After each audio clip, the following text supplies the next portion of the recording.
Hello, everyone, and welcome to the concession stand here on the KB Radio Network. I am your host, Kevin Reed, and this is the review of the new bio sports pick that we haven't gotten a lot of bio sports picks in a while, huh? But we got one now with the Smashing Machine, which stars Dwayne "The Rock" Johnson. It is directed by Benny Safdie, and this is a film that's about Mark Kerr. And if you don't know who Mark Kerr is, he's a former amateur wrestler, MMA fighter, who is one of the pioneers of the MMA fighting, UFC, Pride, all that good stuff. He's one of the pioneers of this sport.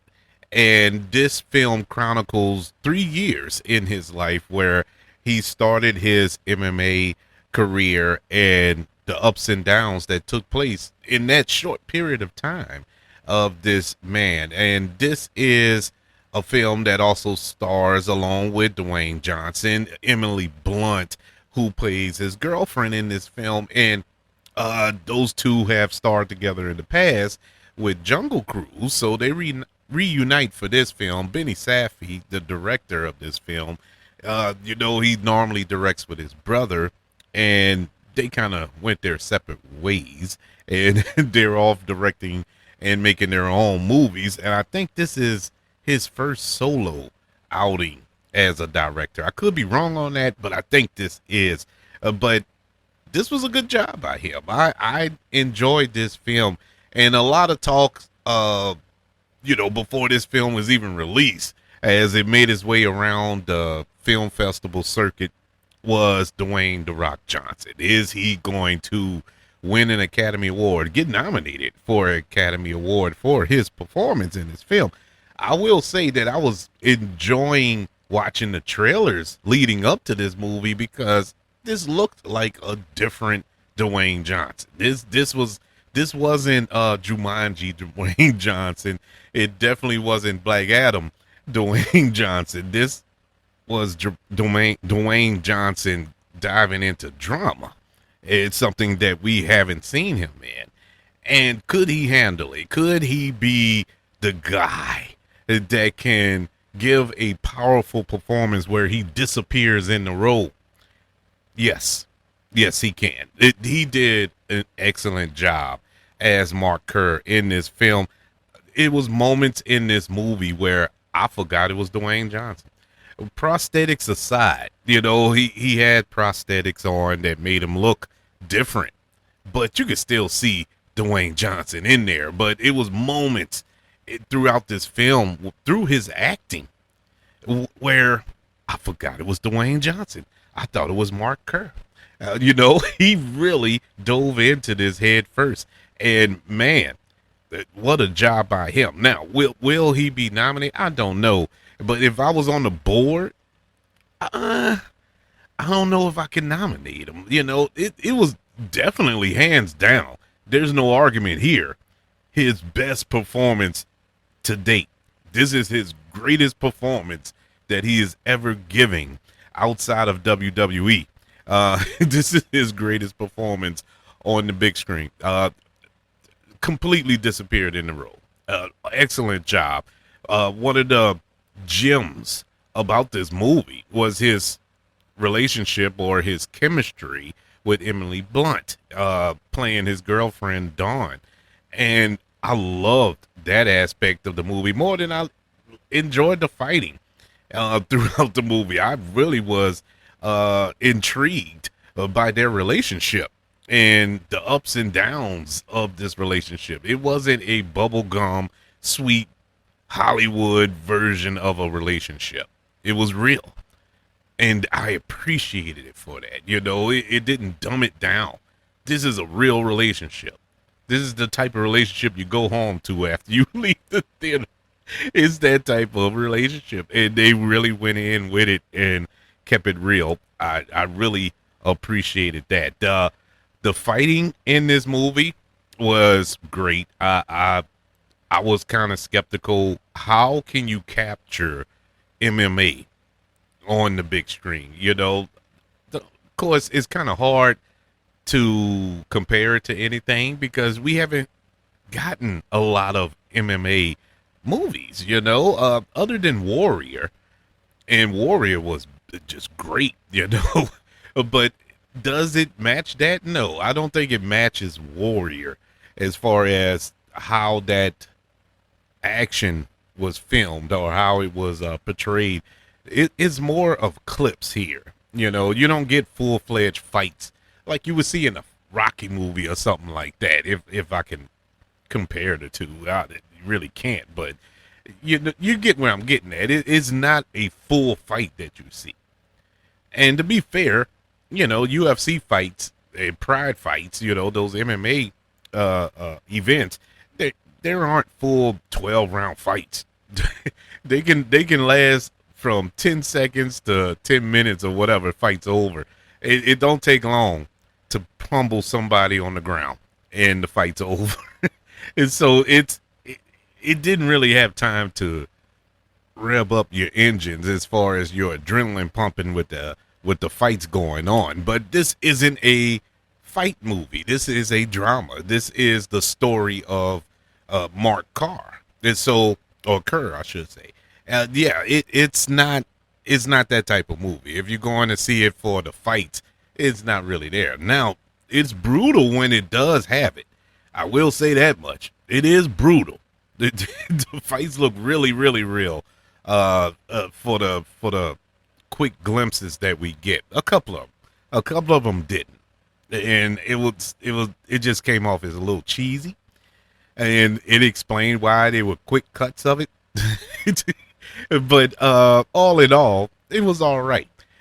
My problems with the movie, it's some of the supporting characters in this film were kind of underwritten, kind of underdeveloped, and you didn't get enough time with them to kind of feel that relationship they had to Mark, his best friend, which I wish they would have explored more, the guy that he trained with, and who was there for him, especially in the scene. Oh my God, they had a scene in here, and no spoilers, I'm not spoiling anything, but there's a scene where Mark Kerr is coming down from his opioid addiction and everything, and his friend flies from across the country, wherever he was, to come see him and talk to him.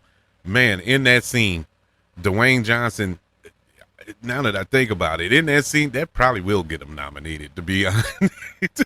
I don't think he'll win, but I think he probably will get nominated. That scene broke me. I was emotional. I will say that. So I tip my hat to him on that. But I would have loved to have seen that friendship more. But I get it. This movie is more of an exploration into Mark Kerr's life. And everybody else was just there. They were pretty much props that went along for the ride. And we focused heavily on Mark. And for that reason, I get it. But I still would have liked to have seen more from supporting characters. Even Emily Blunt's character, we didn't get a lot of her in this film, which was a shock to me. I thought we was going to get a lot more of her in the movie, but we didn't. And I will say she did the best job she could with the limited time that she had on screen. That was a plus, but all in all, I wish there was more of her. The movie was decent. It's nothing that I would say was innovative or anyway. It's like any other sports drama that you would see, biopic film that you would see. It's nothing new. It didn't bring anything fresh to the table. If you watch the documentary, which I did a few years back, that came on HBO about Mark Kerr, which was entitled "The Smashing Machine," coincidentally, but I had already knew the story going in because I watched that documentary. It is what it is. It's nothing new. It's nothing new that you would learn about him. Nothing new that you would discover about this man. Because for some strange reason, they decided to just focus on these 3 years, 1997 to 2000. That's it. We didn't get his backstory. We didn't get how he grew up or how he began to take these drugs, or what brought him to start taking them.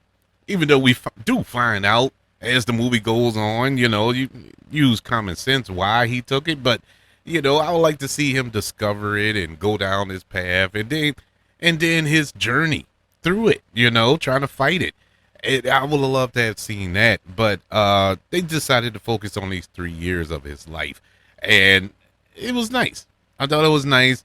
The ending I ain't too much care for, but that was the ending. That was, it's not a Hollywood movie. This was a true story. So this is how that section ended in its life. So it is what it is. But overall, it's a good watch. Is it something that I would watch again, run to the theater to watch again? No.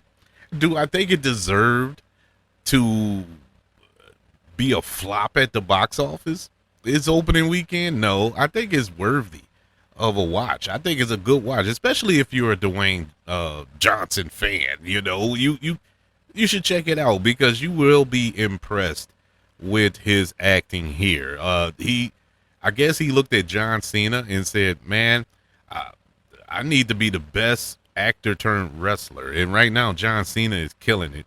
Even Dave Bautista is killing it. So I gotta step my game up, and he really did in this movie. Great job by Dwayne Johnson. I give The Smashing Machine a letter grade of a B-.